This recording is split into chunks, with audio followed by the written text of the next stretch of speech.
Má go tá trí lasú I gceist an seo agus tá me anam lasú amháin cuaig agus dótha ach intíim le na lasí go léir agus tá mé ag tnú le freigra an ara I áíire, because seo is tótha go maiid tuile acuin I gan dát ag testáil ag Údarás na Gaeltachta agus ag an ggóras áitiúil má ghlachann sibh le na lasí seo.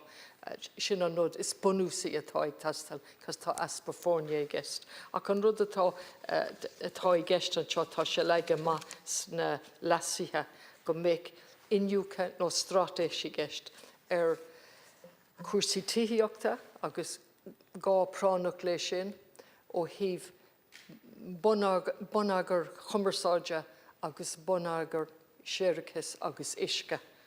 Agus sin iad na rudaí is slua tá ag testáil í áíire, dá mar rud go raibh sé sin ag tarlú le cúpla bliana nús, ní bhain na feibanna céine agan. Bheadh spot cholas ó dhéarú isteach go leanúnach, I meallach atá dearfach, cad iad na feibanna, cadtá an asnamh an seo. So tá sé isce domsa, díarú isteach sa an cararúa. Críleár na Gaeltachta, gan córa séiricas. So ní féidir le forbairt, ní féidir le choramíocht a bheits I gceist ó híomh cuasaí forbartha muna bhfuil an bundstruchtúr an. So I gríleár na Gaeltachta agus gan córa séiricas. Agus I gcuil siar fioch an córa conde síomh amháin bhí sé solar domsa faríor, bhí sé solar do muintir, cos muintir na háite nach rá an síomh fellúnach. Agus an sin buníú isce éirden agus faríor len siad a rá. Ní rá an lucht orthú ag an am, sin an naib a fuair siad agus de len siad a rá ag breanú an síomh seo. Tá ní smó na 25 bliain imime ara ag an aondul chun cén. Tá mar de reis I ggurcail ag an puinte a thosaí mar 25 bliain ó hain. Agus ní rá mise mar córlóir an córla córla conde, bhí mé mar córlóir an córla carrach, ach bhí anolalas agam, cos bhí sim agam. So tá mí de reis a ríis, níl síomh bith rounnaí a fós. So sin feib ulmhar is dótha go bhfuil gá le bart suntasach inis síomh a rounú, tá síomhanna ag Údarás na Gaeltachta, tá ras a bhíán, is I mothúr an beidir nach néontóid daoine lom, ach ceapam gur fiú breanú an áit, is áit tionsclaíoch agus bheadh sé fellúnach, ach ag an am I gcuil siar dúrú linn go raibh an umarcha airgid I gceist. Níos, níos ag cén costas atá I gceist. So ag fannach leis an téime sin ceantar na nilán, agus tá áitina fud na tíre cuid acu ag déanamh go maith agus cuid eile nachhfuil. So ceantar na nilán an áitis ália in éireann dar lom, tíomh mut an cladach. Aspa títhíochta agus ag nám céine títhe a bhfuil folamh. Agus le déanaí bhí crinú dearfach agan na teachtaí dála leis an córla conde agus chur mé ceist. Cad iad na planana atá agah do tuile títhíocht thógáil I gceantar na nilán agus áitina eile I gan na mara. Agus an freigra neamhhalamh a fuair ná níl plan bith acu. Just éist, just saolaí sin, níl plan bith acu tithe thógáil cén fá, aspa córas séiricas freisin. I gceantar na nilán, tá córas an, tá scéim títhíocht agus tá sé iontach. Agus tá spás acu, tá talamh acu in aice an istá títhíochta, ach níl siad in an tuile tithe a thógáil de bhár aspa infrastructúr bunúsach.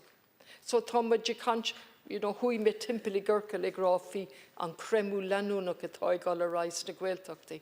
Agus seo feib amháin, agus tá réití ag an feib seo, ach níl sé ar aon lista. So I Údarás go dtíine lasíthe, sin an fá go bhfuil ma anam ar an lasú a héin, a céad lasú, agus aontaim leis an dá lasú eile. Gan spot cholas, gan stratéis, gan inniucha ar bhealach leanúnach.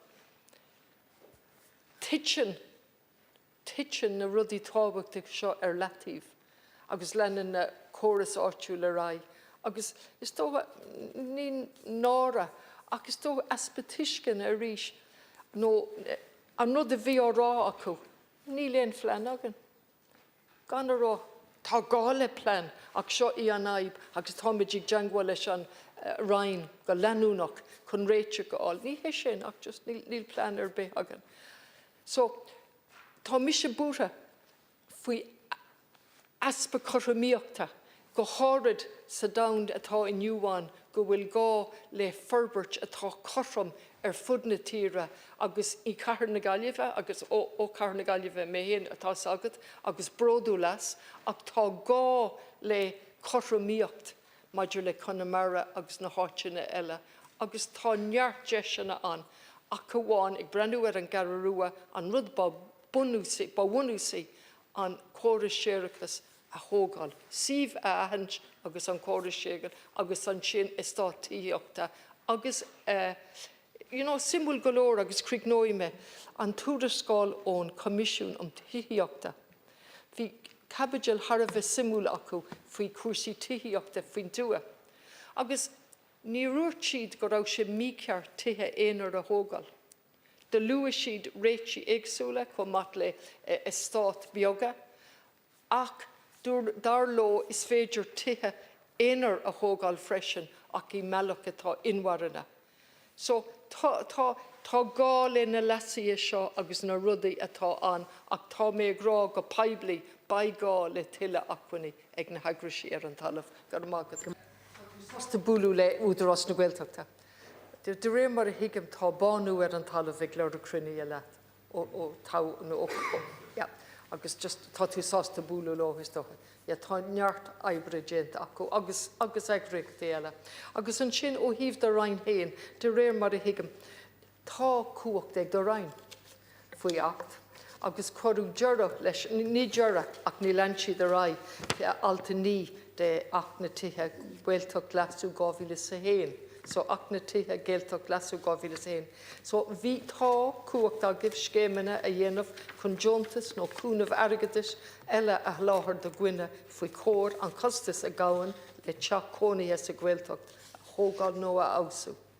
Agus bhí an scéim sin ag gol a rá go dtí 2009 nuair a hit an bonagar a sa chéile. Agus níor ligh sibh de aon duine faoiseamh nó takeíocht a áil faoin scéim sin. So beidir go méid de rainan an brenn ar sin. Ach I gol a reis go dtí na lesaithe, níl muid a géirí seo taide in áréire. Agus bhín muid a gcónaí a cant faoi policy a bheith forbartha de réir ionise ar an talamh. Gan stratéis, gan tar éis gábhlín brenn ar rudaí, cén chuí is féidir policy a orbairt. Sinna tá tarlaithe go dtí seo. Ní rá an Údarás agus cúiseanna acu nó an chóras áitiúil ag brenn ar cad a bhí ag tarlú. Ag just I gol a reis go dtí an scélín beag a duine mé, dúirt an cóirla linn agus an duine tá gceannas, níl éon phlean agan tithe a thógáil I gceantar na nillán, ní ar na Hileán ach I gceantar na nillán, tá dreithe ag gol amach go dtí an ceantar seo, ceantarálainn. Agus is tócha banú stango asam I géisteach lei sin. Tá céannig. Sin I gceannas agus ag rá nó ní léinn. Agus ní rag siad ag rálum, well tá feib agan agus ba cruinne agan agus tá plan á réiteach agan, just full stop. Tílmuid chun té a thógáil mar níl an chóras séireachtas an. So, tuigim an rud a bhfuil árá agat, ach muna bhfuil rud sa reachtaíocht chun spotcholas a dhéarúgus teach, agus níl muid ach I cant faoi taide nó stratais tar éis tréimhse amad I gceann amháin gá bhlín tréimhse ama eile na lesaí eile. Sin an rud atá agus an Údarás agus an chóras áitiúil ag obair a slámh céile. Chun fineise a bhallú agus an sin chun na feibanna a réiteach. Sin an rud ceapan go bhfuil se Harbh bunúsach í áréire gur mag.